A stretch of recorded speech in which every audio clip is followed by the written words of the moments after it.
Tom Downey here for Dolphins Today, and today's show is made possible by True Classic. I'm rocking one of their polos, and you guys can get 25% off your order when you head over to trueclassic.com and you use promo code CHAT. Look good and feel good today with True Classic's polos, shirts, shorts, and a whole lot more. Big thank you to them for sponsoring today's show. We'll get to the latest, rather interesting update on Dalvin Cook, but first, are you guys subbed to our channel? If you are, congrats. You are a cool person. If you are not, you are lame. Good news is you can make that change by hitting that sub button right now. I will also make note that, yes, I do set the rules, but that's okay because you can be cool simply by subscribing right now.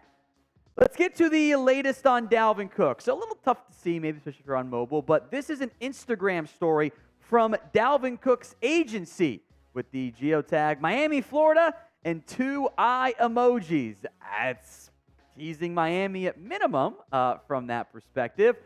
It's social media in 2023. We all freak out about it, right? There might be a different reason behind it, but the immediate reaction from everyone who wants Dalvin Cook to Miami was, there we go. That makes sense. Dalvin Cook to Miami because Dalvin Cook's agency posts in Miami. Cook and the Dolphins, as we know, heavily tied to each other. There have been conversations. There's literally an offer out to Dalvin Cook that might not be the highest offer, or at least not the offer Dalvin Cook wants to get from the Miami Dolphins. But these two have been, I don't know if flirting's the right word or courtship, whatever it is. They've been tied to each other for a while, now even before the Vikings had cut Dalvin Cook.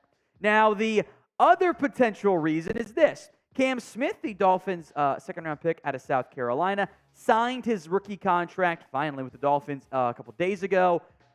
So his agency in theory would have been there, right? Now, it didn't have to be, but they could have done it remote, whatever. Also came out a day later, the Instagram posted, so maybe that's what it was. Maybe it wasn't. In the end, the agency knows what they're doing. You slap the eye emoji for your most prominent client, with your most prominent client, the team he's been linked to the most, people are going to assume you are teasing Dalvin Cook to the Dolphins because that's just a logical jump in conclusions there, right? Dalvin Cook has been, he's been good, really good at times, great even. Back in 2020, averaged 5 yards a carry. It was an incredible campaign. Has shown signs of regression.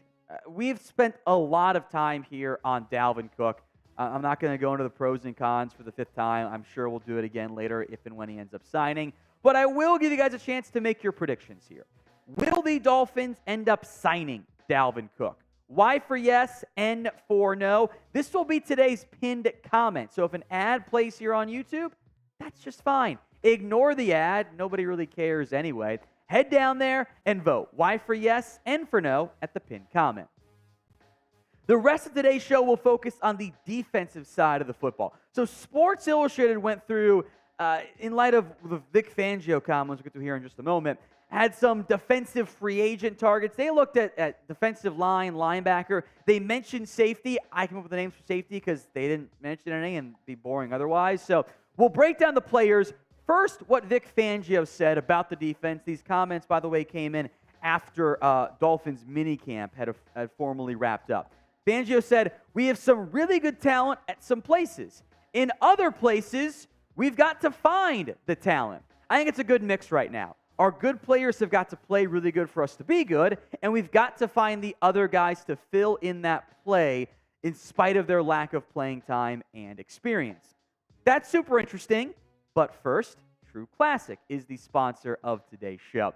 You guys can get 25% off your order when you use promo code CHAT, that's C-H-A-T, over at trueclassic.com/chat. I'm rocking one of their polos right now. It gets super hot in the summer, almost regardless of where you live. That is certainly true if you live in Florida. So whether you are out and about, you're going down to the beach, they make polos if you want to look nicer, going to church or whatever. T-shirts, they've got you covered there. Active wear shorts, more chino-style shorts as well. Whatever you choose to wear, my friends, True Classic has something for you guys.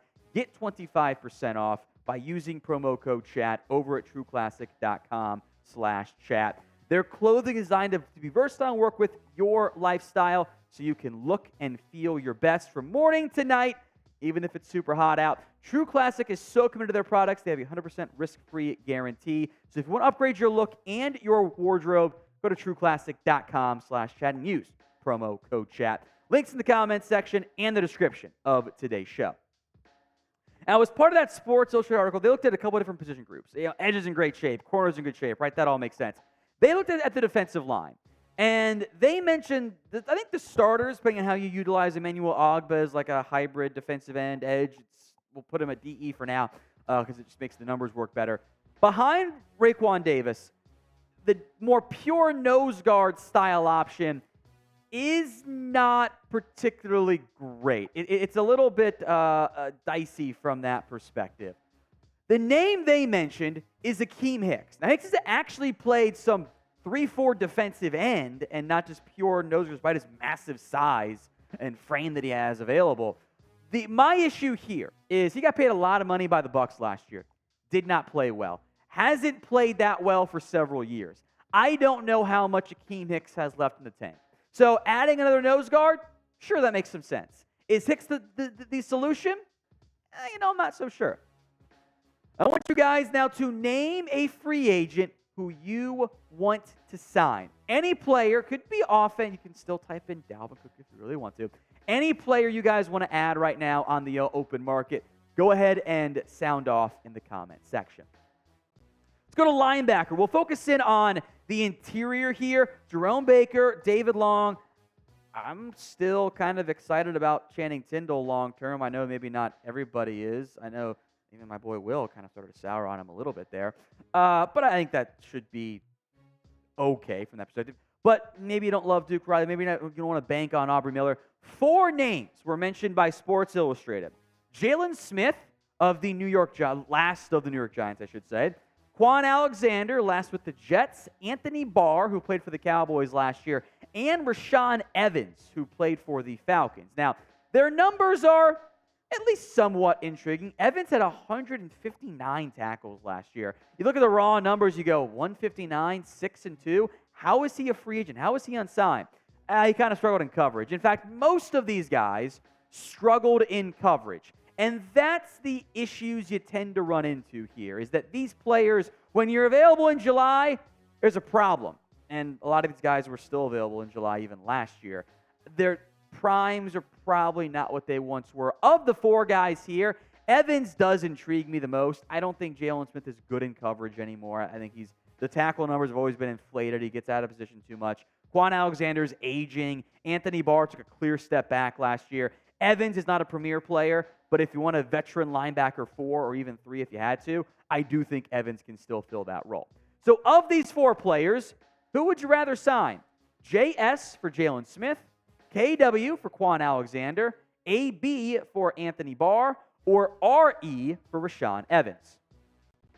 Let's go to safeties. The Dolphins already added somebody in Deshaun Elliott this offseason. I'm a huge fan of Javon Holland. I'm excited about Brandon Jones' breakout season. Sports Illustrated was a bit concerned about, has Verone McKinley enough? What if Elliott gets hurt again, etc.? They did not mention any names at safety. Don't worry. I will, because it's boring if we don't mention the actual potential targets in free agency, right? First up, I think the best option is John Johnson, who has spent time with the Rams and the Cleveland Browns. I actually am a little bit surprised he's still unsigned. I would not be shocked if he went back to L.A., the Rams, or the Chargers, where Brandon Staley is now their defensive coordinator. But given the overlap in the Staley defensive scheme and the Fangio defensive scheme, it's all from the same tree, I actually think John Johnson would be a really good addition. He was only your 4th safety if you don't trust Verone McKinley, if he does not emerge. A training camp pickup of John Johnson could actually make a ton of sense for the Miami Dolphins. 2 other names here. Logan Ryan, the former Bucs safety, defensive back, nickel corner. If you really want someone who can do some nickel stuff for you if needed, Logan Ryan, I think, could be an option there. His numbers were okay. Ronnie Harrison has just not been the guy I thought he was going to be from the Jags or the Browns. But again, looking for a 4th safety. He's done some split safety stuff, which I think you'll see Vic Fangio do too. I do think Harrison could make some sense as well.